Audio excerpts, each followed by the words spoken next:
A new day dawns, and with it a new beginning is declared. He walks the sterile halls of a prison built for the unnatural.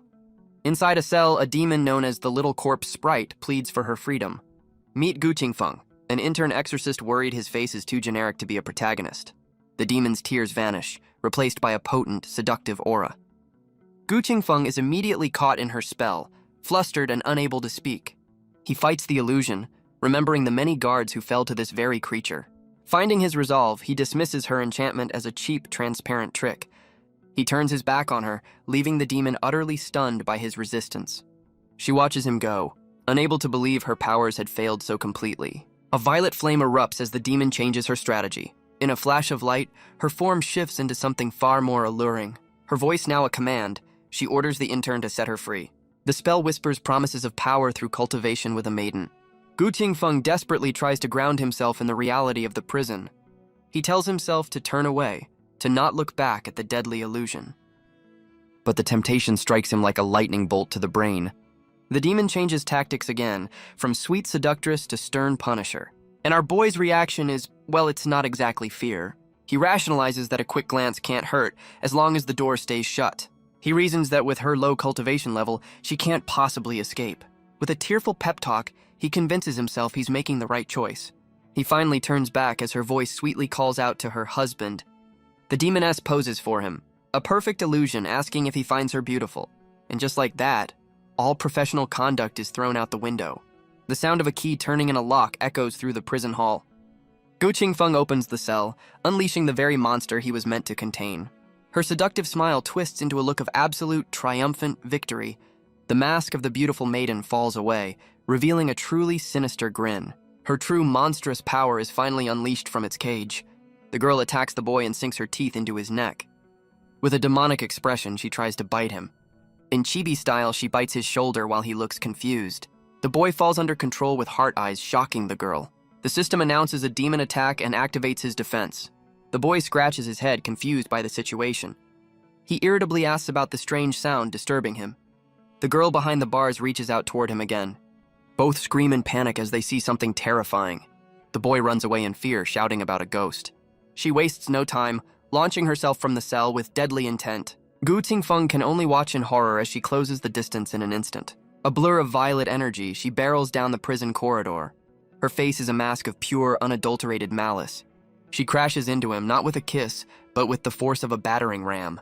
He accepts his fate, only to see a strange system notification pop up. The impact sends them both careening into the stone wall behind them. The demoness stands over him, savoring her apparent victory. But our boy isn't dying. He's just discovered he's in a video game. He ignores the demon completely, trying to communicate with his new system. The system confirms it's a private interface visible only to him. It's the Become Stronger system, which turns any demon attack into a power-up. A dangerous realization dawns on Gu Qingfeng. He's now invincible in this prison. The demoness, furious at being ignored, launches another vicious assault. But a flash of light intercepts her, warping her very form mid-strike. Gu Qingfeng turns, admitting the system's sudden intervention was a bit startling. He's not scared, just annoyed that his beautiful monster is now a toddler. The once terrifying demon can only look up in a state of pure confusion. Her confusion quickly boils over into a tiny fanged tantrum. Her power drained, she can only glare, accusing him of disrespecting her. The demoness, somehow back to her full size, lunges at him again. Her hand closes around his throat, crackling with demonic energy. She hurls him across the corridor with contemptuous ease. A brutal punch connects, sending him crashing to the stone floor. But the system chimes in, rewarding him with another defense boost. A dangerous thought crosses his mind. What if he made her even angrier? He mentally taunts her, asking if she needs to put more effort into it. The demoness looms over him, her patience worn dangerously thin. His mockery sends her into a state of absolute incandescent rage. She unleashes a furious barrage, and his defense stat skyrockets with every hit. He sits amidst the lingering energy, feeling the power coursing through him. He goads her on, demanding more as his defense stat continues to climb. But he notices the gains are diminishing with each successive blow. Gu Qingfeng wonders why the system is suddenly giving him diminishing returns. The system explains, the stronger he gets, the less effective her attacks become. A new realization hits him. He needs to find stronger demons to keep leveling up. With her purpose served, he dismisses the demoness with a swift kick. And just like that, the tables have turned from prisoner to personal masseuse. He lies back, ready to enjoy the fruits of his newfound invincibility. But the demoness, now a furious toddler again, is not taking this humiliation lightly. The system announces he's maxed out his defense, unlocking a new talent. Gu Qingfeng rises, casually informing the demoness her usefulness has expired. He grabs her by the chin, the power dynamic now completely reversed. She can only stare in shock as he forces her jaw open. His cold gaze meets her terrified one, a predator studying his prey. He questions why she hasn't changed back, his patience wearing thin. With a crack of his knuckles, he decides to teach her a lesson in obedience. A wicked smile spreads across his face as he prepares to test his new skill. And by test, he apparently means repeatedly kicking her until she complies. Defeated, the demoness can only weep as her power flickers around her. The demoness kneels before him, her power utterly broken. Gu Qingfeng informs her that her role has changed from punching bag to entertainer. He puts her back in her cell, a prisoner once more. And under his command, the demoness begins to dance for her new master. Every movement is a testament to her complete and utter submission. He even steps in to personally demonstrate the proper form. When she fails to meet his standards, he tosses her aside like a broken doll. He gives a final, condescending wave, telling her to practice the routine. With a final click of the lock, the prison's new dance instructor leaves for the day. Gu Qingfeng walks away, promising to return for her next performance. Gu Qingfeng strides confidently away from the cell he just left. He crosses the vast, empty hall, his footsteps echoing in the silence. His path leads him to what appears to be the prison's main office. He reviews the prison's structure, divided into 3 levels of increasing danger. He realizes his temporary worker status only grants him access to the weakest floor. With his work manual in hand, he decides to start exploring level 1. He takes a determined step forward, ready to find his next power-up. But his grand plan to farm demons is immediately put on hold. A voice from the doorway announces that his shift is officially over. And just like that, the invincible prison warden sprints off to clock out. Back in his quarters, Gu Qingfeng tries to contact his silent partner. He asks if there are other ways to grow stronger besides getting pummeled by demons. The system offers nothing but a loading screen, leaving him completely on his own. Deciding not to wait for help, he sets out to find his own path to power. His search leads him to the Demon Suppression Division's archives. He enters a vast library filled with countless cultivation techniques and scrolls. He scans the shelves looking for a skill to complement his new talent. He finally finds it, a manual for the iron cloth shirt technique. He realizes this skill will perfectly amplify his already formidable defense. Having found what he needs, he makes a mad dash out of the library before he's caught. His grand escape is immediately halted by the archive's attendant. But the attendant can only watch as Gu Qingfeng bolts out the door anyway. He flees with his prize, celebrating his less-than-stealthy acquisition. Back in the safety of his room, he begins to study the ancient technique. Spiritual energy flows around him as he enters a deep state of cultivation. By morning, he emerges from his trance having successfully learned the skill. He marvels at his own genius, mastering a decade's work in a single night. With his training complete, he prepares to leave and test his new power. He confirms the ironcloth shirt perfectly conceals his natural defensive talent. Dressed and ready, he walks through the compound with a new confidence in his step. Gu Qingfeng arrives for his shift, announcing his presence to his co-worker. His colleague, Zhang Zheng, is utterly baffled by his sudden enthusiasm and punctuality. He points out that Gu Qingfeng is known for being consistently late, but our boy smoothly explains he's turned over a new leaf, promising to be early from now on. Zhang Zheng is understandably suspicious of this sudden change in work ethic. Convinced, or at least confused enough to go along, he accepts the offer and heads off. Gu Qingfeng waves him off, his friendly demeanor holding steady for the moment. But the second he's alone, the facade drops completely. A sinister grin spreads across his face as he surveys his personal playground. He wonders which unlucky demon will get to be his training partner today. With the keys to the kingdom in hand, he sets off on his hunt. He approaches a cell bound by chains and glowing crimson seals.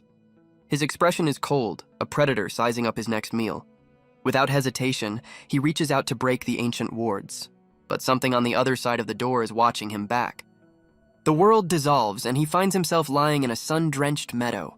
He sits up abruptly, the sterile prison replaced by a vibrant landscape.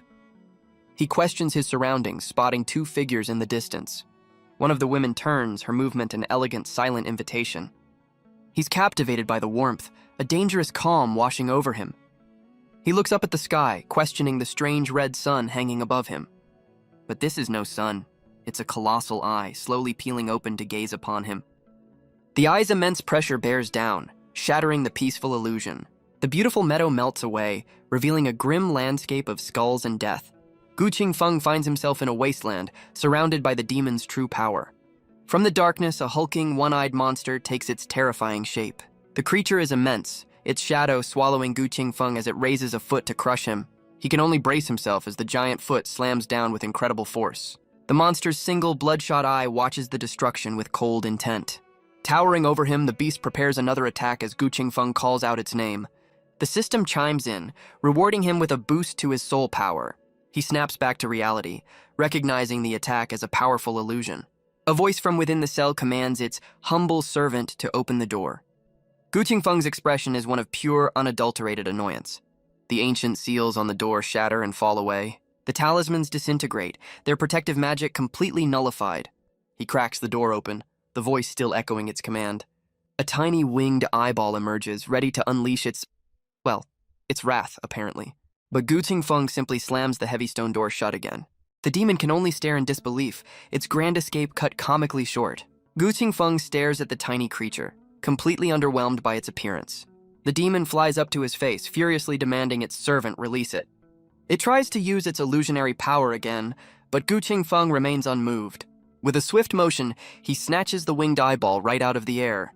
He holds the struggling demon in his hand, a cruel smile playing on his lips.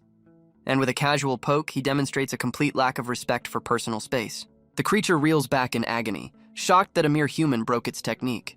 Just then, a fellow guard arrives, mistaking the demon's blood for Gu Qingfeng's. He offers to help, completely oblivious to the real situation unfolding before him. The tiny demon can only seethe in the corner, vowing revenge for the humiliation. The tiny demon recovers, promising to show Gu Qingfeng the true meaning of cruelty. It unleashes another wave of its illusionary power, bathing the hall in violet light. But Gu Qingfeng just covers his eyes, pretending he can't see or hear the attack. He's plunged back into the mental wasteland, facing the demon's true form. A wicked smile spreads across his face. This is exactly what he was hoping for. The monster vows to torture him, its immense spiritual pressure bearing down. It roars for the despicable human to kneel, its voice shaking the very foundation of the illusion. Gu Qingfeng feels his legs buckle, wondering if this mental assault counts as an attack. The demon unleashes its full power, its command to kneel becoming an irresistible force. And just as he's about to break, the system finally responds, granting him a soul power boost. The system floods with notifications as his soul power skyrockets. He's not only maxed out his soul power, but unlocked a new eye technique. His reaction is less "thank you" and more "oh, my aching head." He describes the new vision as a refreshing sensation, clearing his mind. Inside the mental landscape, the demon's illusion remains a king on its throne. But with his new power, Gu Qingfeng easily usurps the demon's mental throne. He decides this little eyeball will be the perfect test subject for his new skill. The once terrifying monster is reduced to its true, pathetic form. He unleashes his own illusion, turning the tables on the tiny creature. The demon can only tremble as it's subjected to a taste of its own medicine. Gu Qingfeng sits on the mental throne, beckoning the demon to approach. The creature is utterly baffled, questioning if this is its own power turned against it. Back in reality, he holds the demon, who realizes its technique has been stolen. With a confident snap, Gu Qingfeng asserts his newfound dominance. The once mighty demon is reduced to begging for mercy as it's kicked away. He begins studying his new ability, realizing the true potential of illusion magic. The technique has two primary functions, creating illusions and controlling his targets. But it has its limits, requiring eye contact and sufficient spiritual power to work. He's thrilled to have a skill that will scale and grow stronger alongside him. He considers its current strength, confident against weaker foes but wary of stronger ones. The system lays out the world's power structure, 5 major martial arts realms. These realms directly correspond to the 5 ranks of the Demon Hunter Department. Each major realm is further divided into 9 heavens, a long ladder to climb. Gu Qingfeng clenches his fist, knowing his chances against a true master are slim. He's aware that he's only at the 3rd heaven of the weakest Chi-gathering realm, but in just 2 days, his system has made him a god among his peers. As he plots his next move, a voice from the shadows calls out to him. A prisoner from a heavily sealed cell questions his sudden proactive attitude. The world shifts, and an old man with a cane suddenly appears before him. The man asks if Gu Qingfeng is also here to gather materials for talismans. Gu Qingfeng is taken aback, questioning the old man's strange inquiry. The old man notes that the demon hunter department seems to be fighting hard lately. He recalls gathering supplies just weeks ago, surprised they've been used so quickly. With a pained expression, the old man prepares to do something drastic. Gu Qingfeng recoils in horror, completely misinterpreting the old man's intentions. But the old man isn't getting undressed. He's offering a piece of dark wood. He presents the strange material to Gu Qingfeng as a gift. Our boy is utterly baffled, realizing the material came from the man's own body. The truth is revealed. The old man is a prisoner, handing the item through the cell door. The prisoner seems confused by Gu Qingfeng's boldness in reaching into a demon's cell. Gu Qingfeng impatiently demands the item from the prisoner inside. The old man places the strange piece of wood into his outstretched hand. With a strange chuckle, the prisoner turns and walks back into the darkness. Gu Qingfeng is left holding what looks like a simple piece of tree bark. He brings the material closer, trying to understand its significance. The scent of the talismans on the door gives him a sudden clue. He realizes the old man is a tree demon, his body a source for powerful materials. A grin spreads across his face. The prison is a renewable resource library. He briefly considers the ethics of exploiting prisoners for personal gain, a thought that is quickly dismissed as he checks to see if he's being watched. He starts to walk away, dismissing the old man's strange request. But the prisoner's voice stops him, a lonely plea echoing in the hall. The old man asks for a moment of his time, a simple conversation after a decade of silence. He speaks of his impending death, a final wish to unburden his heart. Intrigued, Gu Qingfeng undoes the seals, a flicker of green light breaking the chains. He peers through the door's small window, agreeing to hear the old demon's tale. With a calculated risk, he reaches out to open the cell door. The world shifts again, the cold prison replaced by a tranquil courtyard. The demon begins a long story, a subtle enchantment woven into his words. But his gentle demeanor hides a far more sinister and powerful presence. The old demon is stunned, questioning how Gu Qingfeng entered his illusion. Gu Qingfeng makes himself comfortable, explaining he prefers a more personal storytelling experience. He urges the demon to continue his tale, completely unfazed by the situation. The demon's plan is in shambles, forced to decide between storytelling and brute force. He abruptly ends the tale with a dark twist, revealing the tree ate an entire village. Tendrils of dark energy erupt, but Gu Qingfeng seems utterly unimpressed by the attack. The demon confirms this is the extent of his power as Gu Qingfeng effortlessly avoids the assault. Deciding stories are for chumps, the demon resolves to simply devour his guest. His body begins to transform, roots digging into the ground as his power surges. The gentle old man is gone, replaced by a towering, monstrous tree spirit. Its bark-like skin hardens and its eyes burn with a malevolent green light. But before it can even make a move, Gu Qingfeng sends it flying with a single punch. He scolds the creature for its poor storytelling etiquette, a truly valid complaint. The demon rises, furious that its dramatic reveal was so rudely interrupted. It leaps back, deciding a more tactical approach is needed against this strange human. The demon vows to make Gu Qingfeng pay for his insolence. It unleashes a swarm of dark tendrils, intending to crush him where he stands. For a moment, Gu Qingfeng seems caught off guard by the sudden assault. The roots wrap around him, binding him tightly in their grasp. And right on cue, the system chimes in with a brand new stat boost. The demon lifts him into the air, ensnared by glowing green tendrils. But Gu Qingfeng seems completely unfazed by the crushing pressure.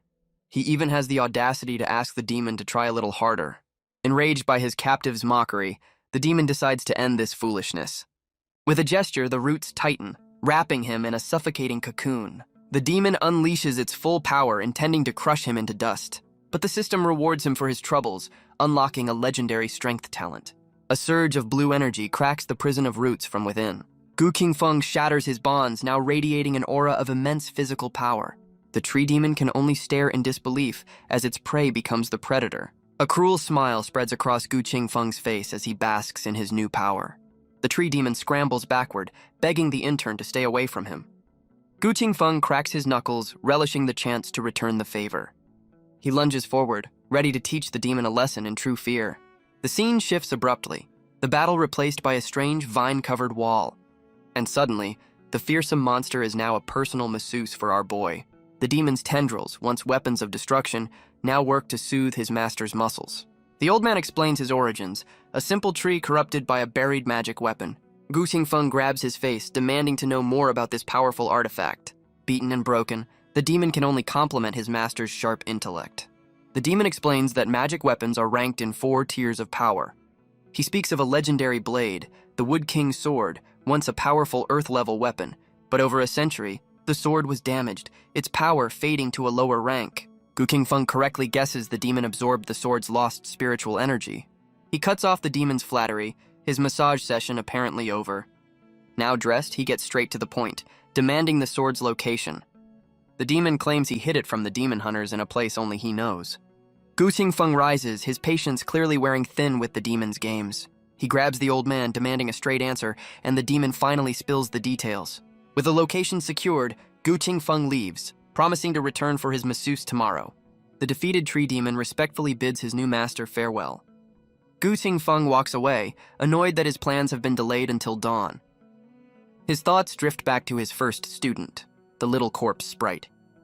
He finds himself standing before her cell once more, the seals glowing faintly. He throws open the door, announcing his return to his personal entertainer. With a grin, he gives her a new set of instructions for her next performance. The demoness can only blush and agree to her master's strange request. She transforms, though her interpretation of courtesan is a little festive. But Gu Qingfeng is clearly not complaining about the creative liberties. Suddenly, his lecherous grin freezes as a voice commands him to stop. He tells his new dancer he'll be right back, leaving her utterly bewildered. The scene shifts to a bright, sunny day at what appears to be a school. A young student nervously offers him a heartfelt love letter. She confesses her feelings, her face flushed with adoration for her senior. From the sidelines, his other admirers watch with jealous eyes. But Gu Qingfeng rejects her with the most patriotic excuse in the book. He strikes a pose, basking in the adoration of his fictional fan club. And then the illusion shatters as he sends the girl flying with a single punch. The tiny demon reveals itself as the director of this bizarre mental movie. But their little production is suddenly interrupted by an urgent report. The illusion shifts to a grand palace thrown into chaos by unseen intruders. A messenger bursts in, announcing that the leaders of 7 nations have surrounded them. But this isn't an invasion. They've all come to demand the Lord's hand in marriage. The would-be brides have already breached the gates, storming the throne room. One of the women makes her intentions clear, insisting he marry her today. Gu Qingfeng, enjoying his role as king, suggests they can all live together peacefully. The women's desperate cries for their lord echo as the illusion begins to waver. He snaps back to reality, finding himself on a cot with the demoness still in costume. He sits up annoyed at the eyeball demon for interrupting his very enjoyable fantasy. The tiny demon can only apologize, explaining that it's time for Gu Qingfeng's shift. Gu Qingfeng lets out a weary yawn, the pleasant dream rudely interrupted. He gives the demoness a condescending pat, dismissing her for the night. With a final click, he secures her back in her cell until their next session. He leaves for the day, his mind already on his next power-up. A colleague stops him, questioning his unusually cheerful demeanor. He grabs Gu Qingfeng's arm, sensing that something major has occurred. He pulls him aside, eager to share some breaking news from the bureau. He reveals that an entire team of high-ranking demon hunters was just annihilated. Gu Qingfeng's reaction isn't grief, but the giddy realization of a career opportunity. The guard confirms that with 5 hunters dead, there are suddenly several job openings. Gu Qingfeng listens intently, the gears in his mind already turning. His colleague dismisses the idea, reminding him the openings are for hunters far above his rank. He explains that 4 disciples were promoted, and another hunter was moved up to fill a higher role. This leaves just one single vacancy for a yellow-ranked demon hunter. With all the inner apprentices promoted, he wonders how they'll fill the final spot. A slow, confident smile spreads across Gu Qingfeng's face. The colleague reveals the answer, a good old-fashioned martial arts competition. It's a tradition to select the most capable person to fill the vacancy and inspire others. A competition? It's as if the universe is handing him his promotion on a silver platter. The event is scheduled for 3 days from now, and the sign-ups are already buzzing with activity. His colleague explains there are no restrictions, opening the door for ambitious underdogs. With 3 days to prepare, Gu Qingfeng sees a clear path to becoming a yellow-rank hunter. But his real prize is access to the prison's 2nd floor and its stronger demons. A wicked grin confirms it. This is the once-in-a-lifetime opportunity he's been waiting for. His colleague, however, seems ready to deliver a harsh dose of reality. He dismisses the hopes of weaker cultivators, telling Gu Qingfeng to stick to his day job. But our boy isn't listening, urgently demanding to know where he can sign up. Caught off guard, the colleague stammers out the location, the righteous Qi Hall. The gears finally turn as his coworker questions why he's so interested in the competition. Gu Qingfeng is already gone, realizing his system won't protect him from human opponents. He admits that drawing this much attention goes against his low-key nature. But he reviews his new arsenal of skills, a power far beyond his current rank. With this much strength, he knows he can't possibly lose this competition.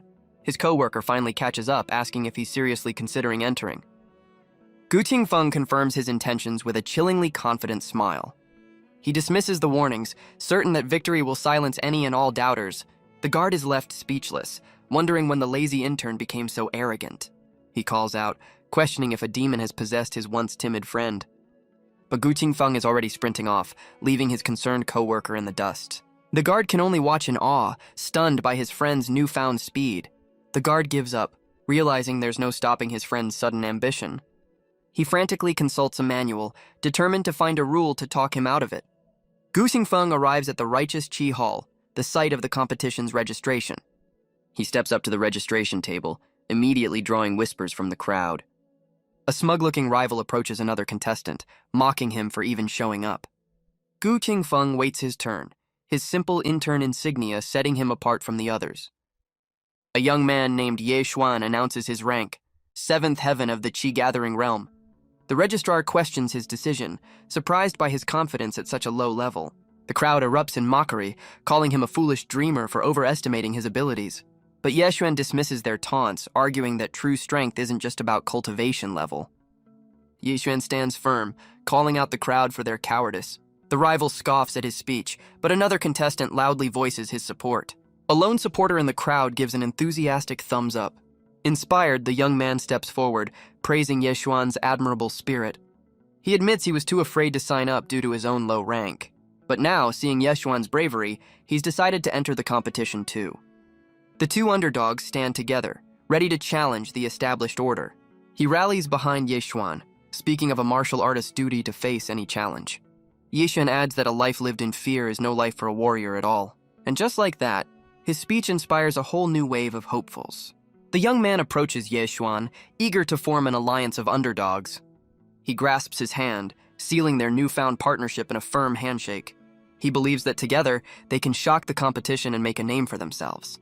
But Gu Qingfeng chimes in, admitting his rank is even lower than theirs.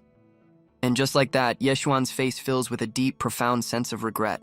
The crowd's mockery immediately shifts to Gu Qingfeng, the new laughingstock of the hall. Unfazed, he waves off his new friend's concern and steps up to the registration desk. He calmly announces his name and rank, officially entering the tournament. The scene shifts to a dark, moonlit forest far from the bustling hall. Ye Xuan reads through the night, realizing he'll need a weapon to survive the coming days. Gu Qingfeng rides through the night, his mind set on the Wood King's sword.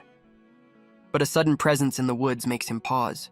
A massive orb of green energy hangs in the sky, bathing the forest in an eerie light. He pushes forward, knowing he's left the main road far behind to find this place. He correctly assumes that such a treasure must be guarded by powerful demons. And for our boy, demons are just walking, screaming experience points. He leaps from his horse, his body crackling with newfound power. His fist glows with energy as he prepares for the coming battle. He lands with practiced ease, ready for whatever this forest throws at him. But instead of a monster, a single glowing insect drifts gently into his hand. He takes a moment to appreciate the strange beauty of the forest's glowing insects. Despite the dangers, he can't help but admire the scenery of this new world. But the sightseeing ends as he refocuses on his primary goal, the Wood King's sword. He finds the village eerily quiet, wondering if the lack of demons is a good or bad sign. He recalls the tree demon's words, pinpointing the sword's location in a temple backyard. Arriving at the temple, he cautiously makes his way toward the designated spot.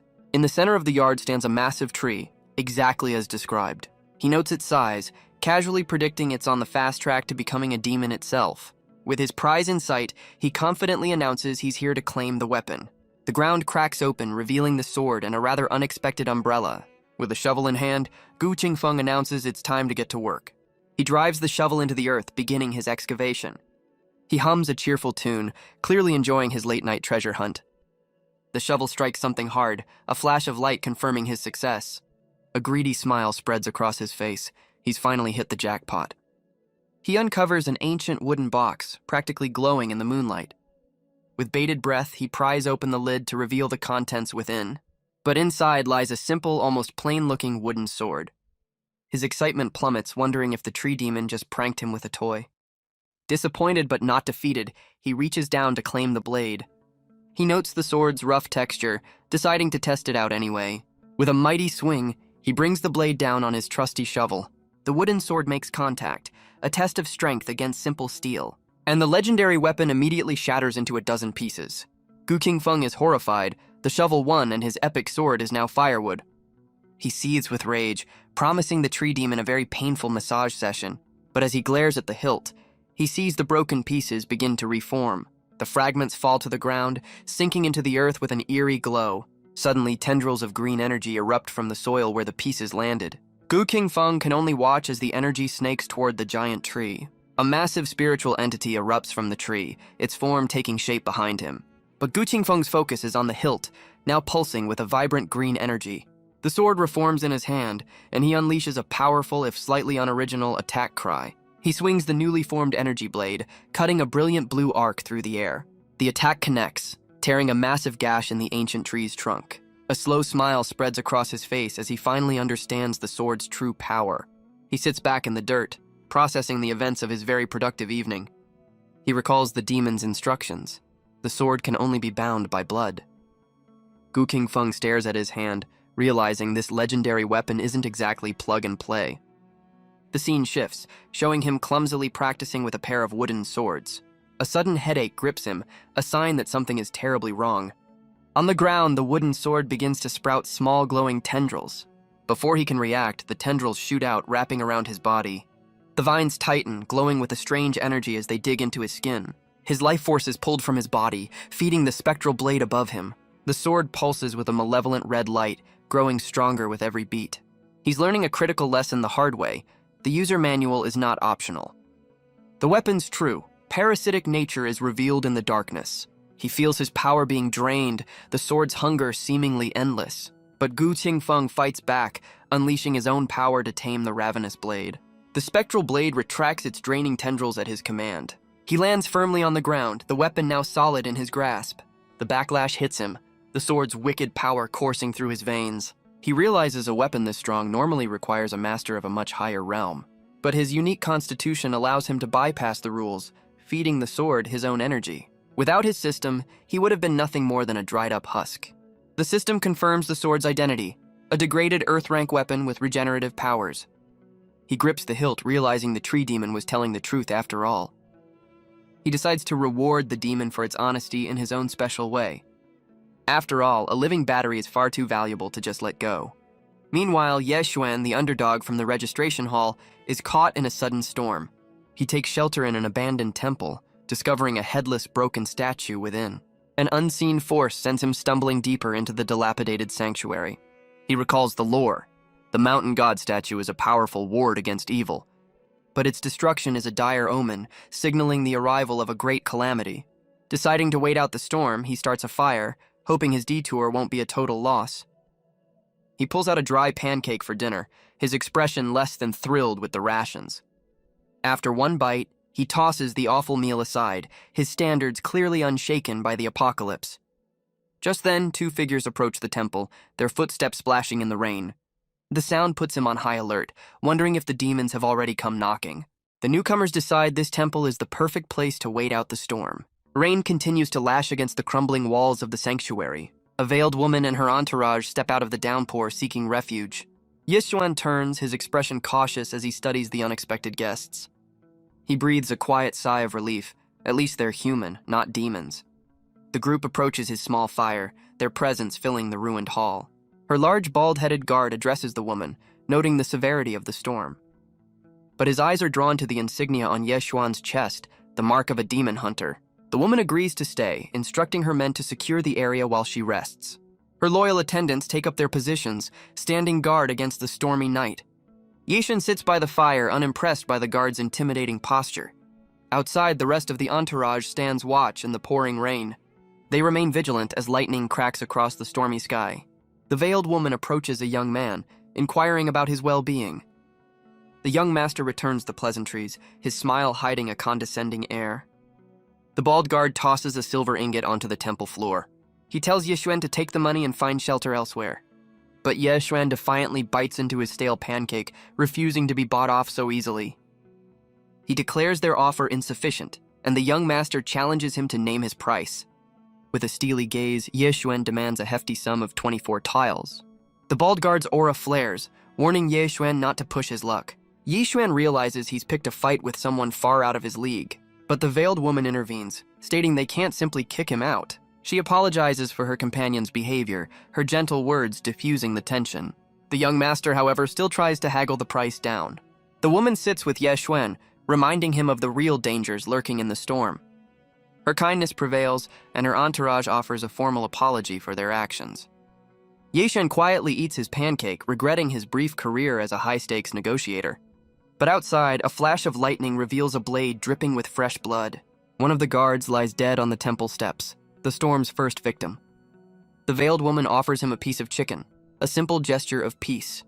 Her guards protest their dwindling supplies, but Ye Xuan humbly accepts the offer. Their hands brush as he takes the food, a brief spark of contact in the dim light. The woman turns away, a sudden blush rising beneath her veil. Her guards look ready to defend her honor over a chicken leg as Ye Xuan tries to calm them. He thanks the woman for her kindness, and she introduces herself as Si Wei. He gives the name Gu Qingfeng, weaving a quick story about visiting his father. Si Wei is delighted by the coincidence, revealing she is also from Wutong County.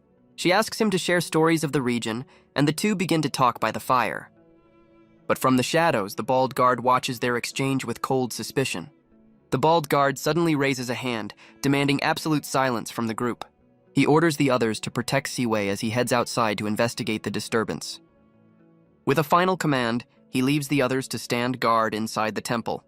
He leaps into the storm, a silent shadow moving through the heavy downpour. Standing in the rain, a grim expression crosses his face as he surveys the area.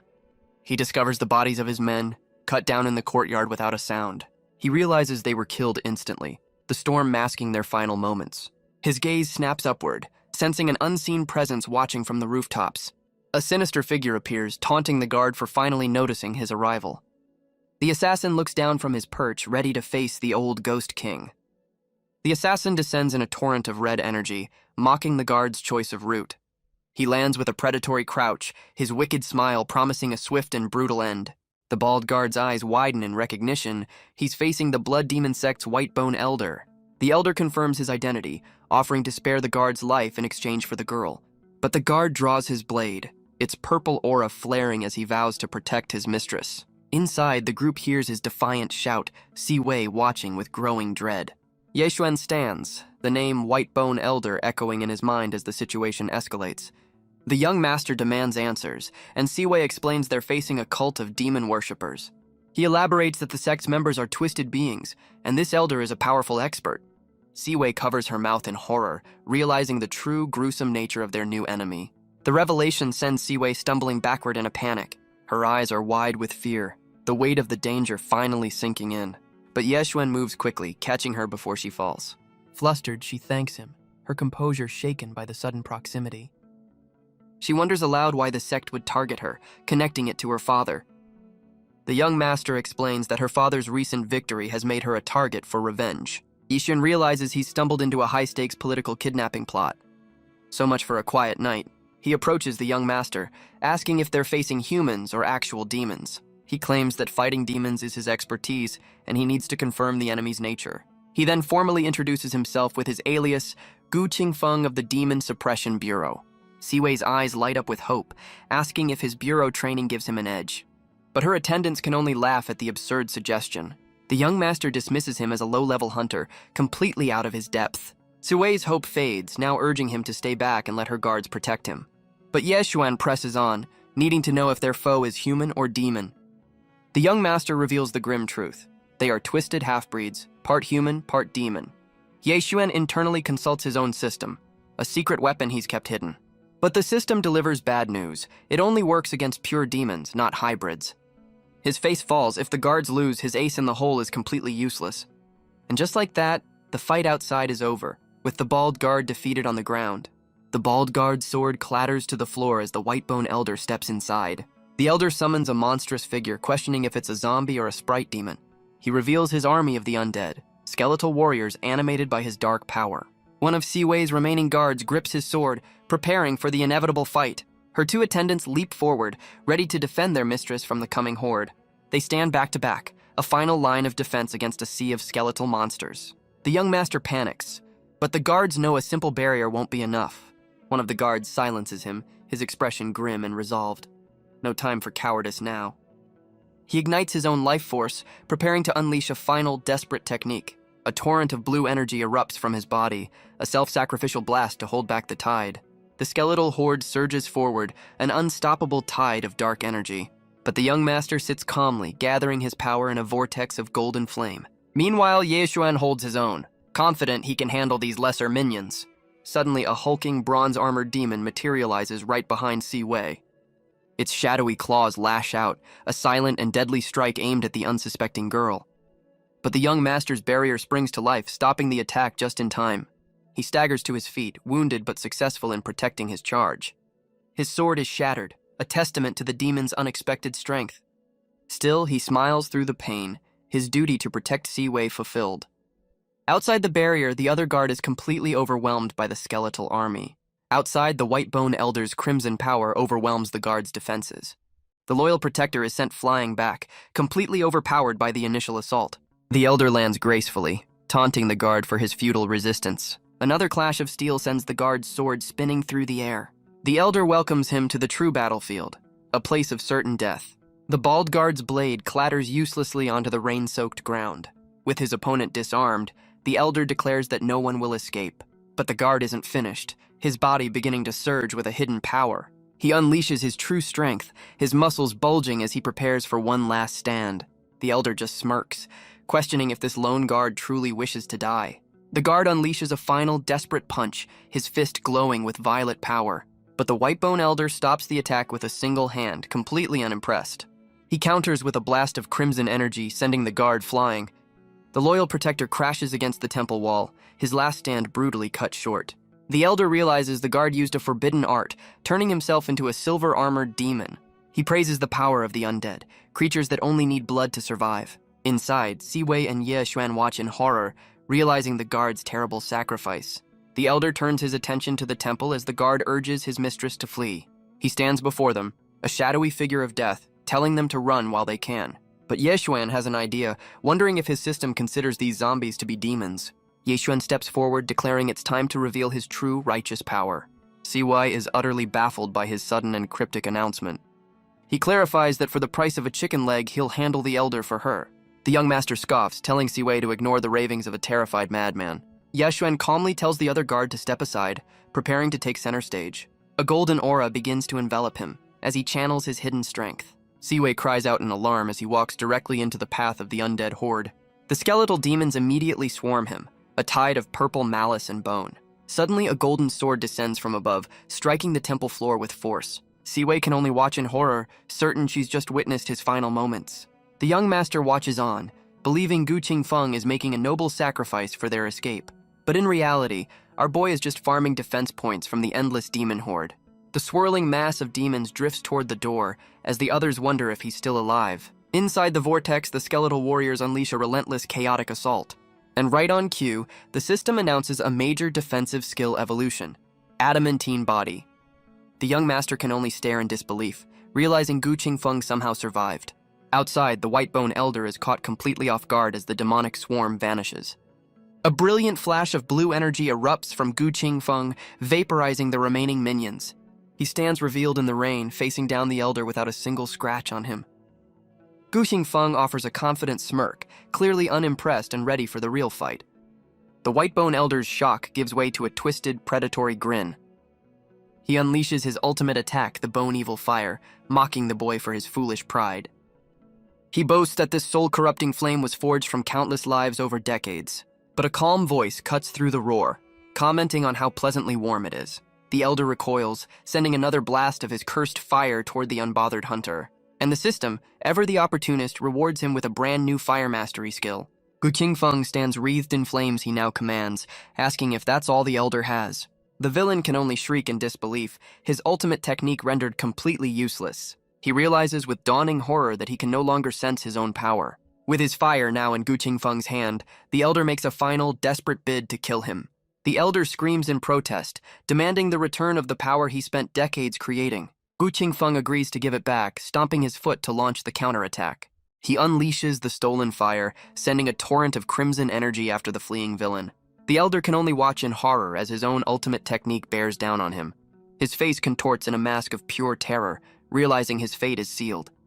A massive explosion of soul fire erupts, obliterating a section of the temple grounds. The beam of red light tears through the night, a testament to a power now in new hands. Inside, Siwei and the young master shield their eyes from the blinding, overwhelming energy. The shockwave sends the remaining guards tumbling as the onlookers stare in disbelief. Gu Qingfeng watches the aftermath calmly, noting the fight is almost over. The young master is caught in the blast, coughing up a mouthful of blood. His attendants are sent flying, crying out for their fallen master. The dust settles, revealing the battered but living survivors of the blast. Gu Qingfeng looks on, slightly confused by the friendly fire incident. Siwei rushes toward him, calling out his name in concern. He checks on her first, confirming that she's unharmed by the chaos. They all turn to the spot where the Elder once stood, now just a pile of ash. Gu Qingfeng realizes with horror he just vaporized a treasure trove of loot. Siwei mistakes his greed-fueled anguish for battle fatigue. He assures her he's fine, his attention momentarily distracted. Siwei is completely flustered, her face burning with a sudden blush. She tries to regain her composure, but her eyes betray her growing admiration. Her attendants notice, questioning if their mistress is falling for the mysterious hunter. The young master decides it's inevitable. Who could resist such a powerful man? But Gu Qingfeng brushes it all off, his mind on a far more important matter: barbecue. The young master is stunned, but Gu Qingfeng offers his simple, profound philosophy. His words leave the others completely speechless, their minds reeling from the whiplash.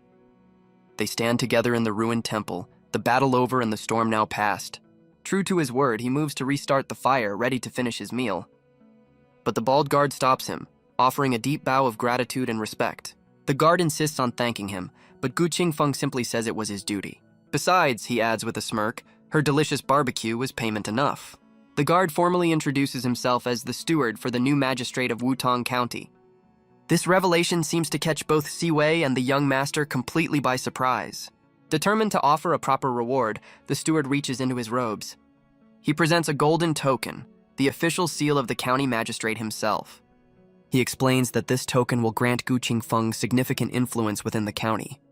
Gu Qingfeng accepts the token with a grin, never one to turn down a useful tool. Even the arrogant young master is now kneeling in a show of profound respect. He admits his own foolishness, thanking Gu Qingfeng for saving them despite his insults. The young master remains on the floor, begging for punishment for his earlier arrogance.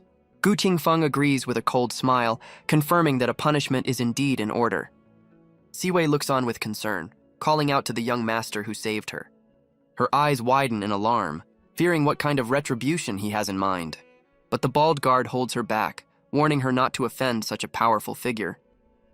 Gu Qingfeng then reveals his sentence, a fine of 24 taels of silver. Siwei's fear melts into a charmed smile, while the guard is left utterly dumbfounded. The young master practically weeps with relief, offering to pay far more for his mistake.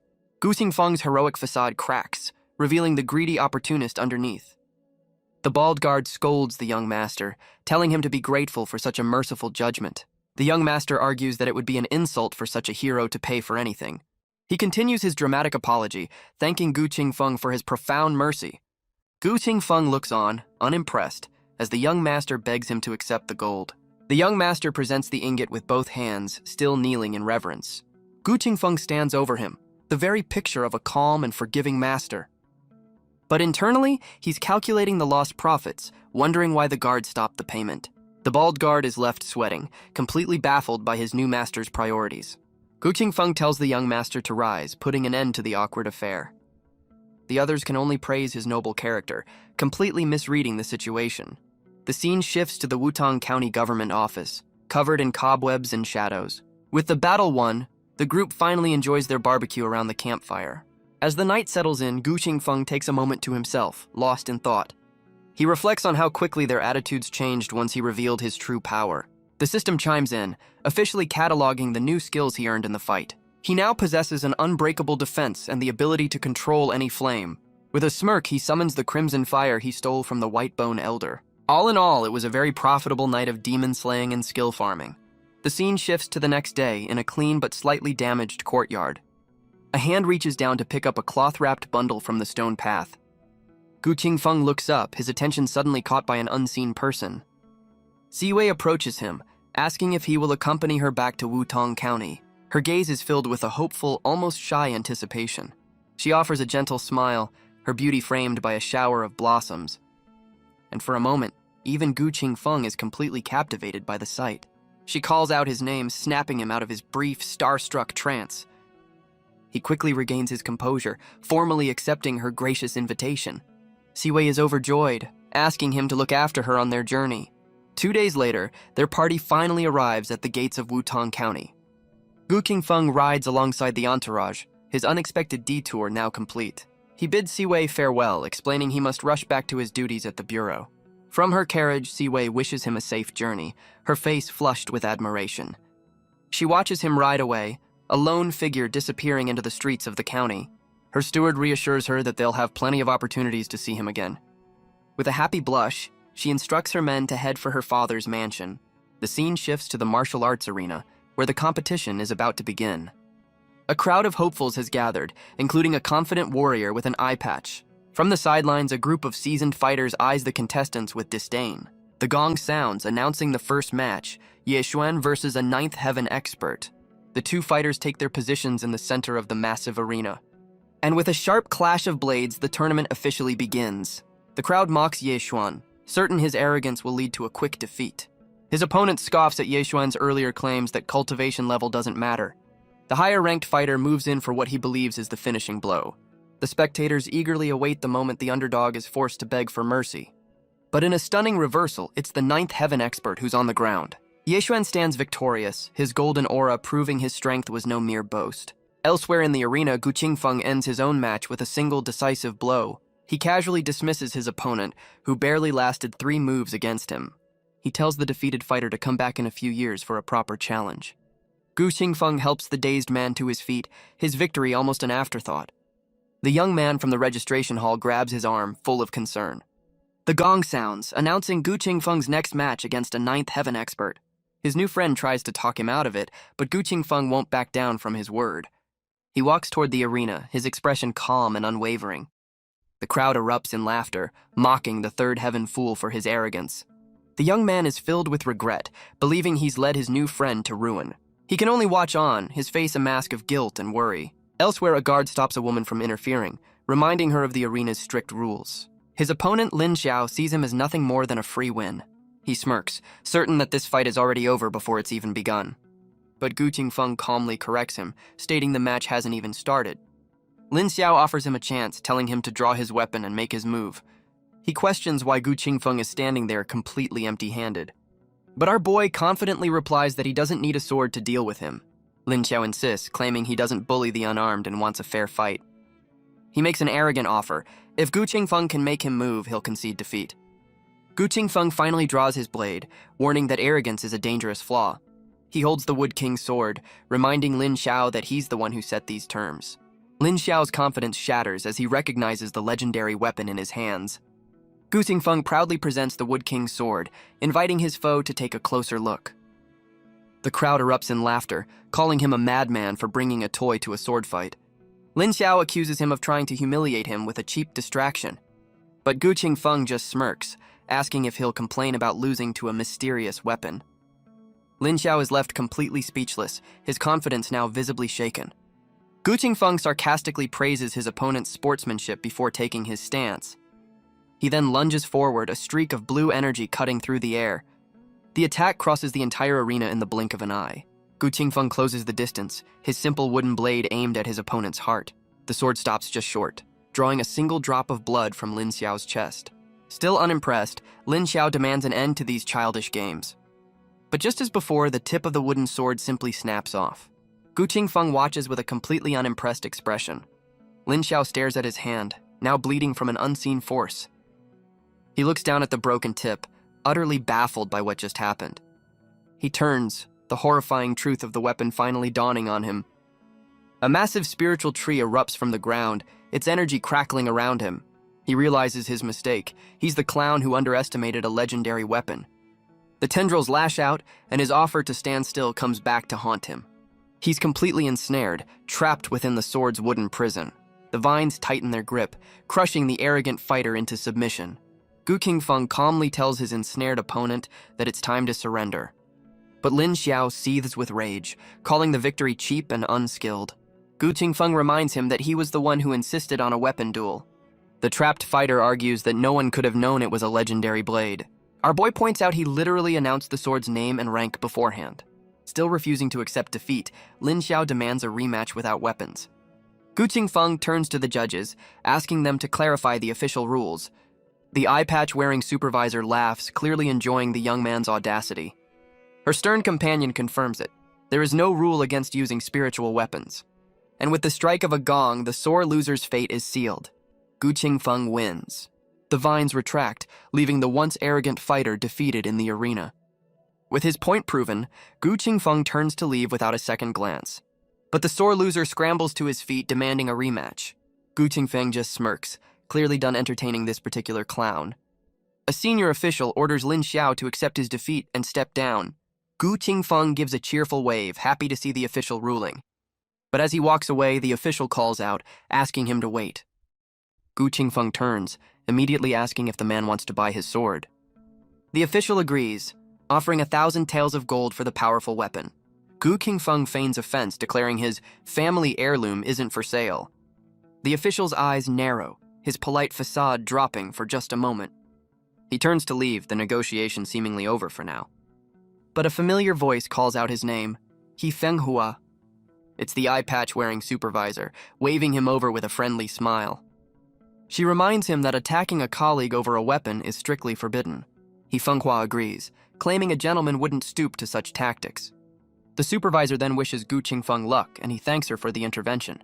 She watches him go, a hint of a blush on her cheek. Looks like our boy has a fan. But He Fenghua cuts her off, telling her to focus on the tournament. He may have backed down publicly, but he secretly vows to make Gu Qingfeng give up the sword. The scene shifts, a single candle burning brightly against the darkness. Back in his quarters, Gu Qingfeng reflects on this world's obsession with cultivation levels. He realizes that beyond power, a higher level also means a much longer life. He opens a manual, learning the Bureau's foundational Pure Yang technique. With his new goal set, he begins to meditate, channeling the pure Yang energy. His training session seems to last through the night as a new day dawns. But a sudden realization shatters the morning's peaceful tranquility. Gu Qingfeng jolts awake, horrified that he simply dozed off mid-cultivation. He laments how boring the process is, asking his system for a convenient shortcut. The system responds, and he studies the glowing screen with a thoughtful expression.